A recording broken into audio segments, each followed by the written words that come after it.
ఈ రాశి వారికి ఈ మాసం గ్రహ సంచారం అనుకూలంగా ఉంది. అన్ని రంగాల వారికి అనుకూలమని కూడా చెప్పచ్చు. శుభమే కదా, అద్భుతంగా ఉంది. శని తిరోగమన స్థితిలో 11వ ఇంట్లో ఉన్నాడు. 5వ ఇంట్లో బుధుడు మరి శుక్ర గ్రహాలు ఉన్నారు. రాశ్యాధిపతి కుజుడు 26 ఆగస్టు వరకు 2వ ఇంట్లో కుజుడు గ్రహంతో పాటు బృహస్పతితో పాటు ఉంటున్నాడు. భూ సంబంధిత వ్యవహారాలు కలిసి వస్తాయి. రియల్ ఎస్టేట్ చాలా అనుకూలంగా ఉంటుంది. బిల్డింగ్ కన్స్ట్రక్షన్ అంతా కూడా కలిసి వస్తుంది.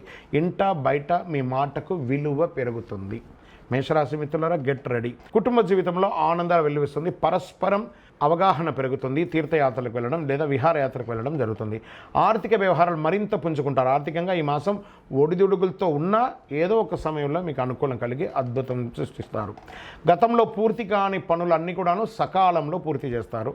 సంతానం, విద్య, ఉద్యోగం, మీ యొక్క పిల్లల యొక్క చదువు కోసం విదేశాలకు వెళ్ళాలనుకుంటున్నారు లేదా ఉద్యోగం కోసం ప్రయత్నం చేస్తున్నారు, ఇవన్నీ కూడా మంచి సమయం. తప్పకుండా మీకు మంచి ఇది వస్తుంది.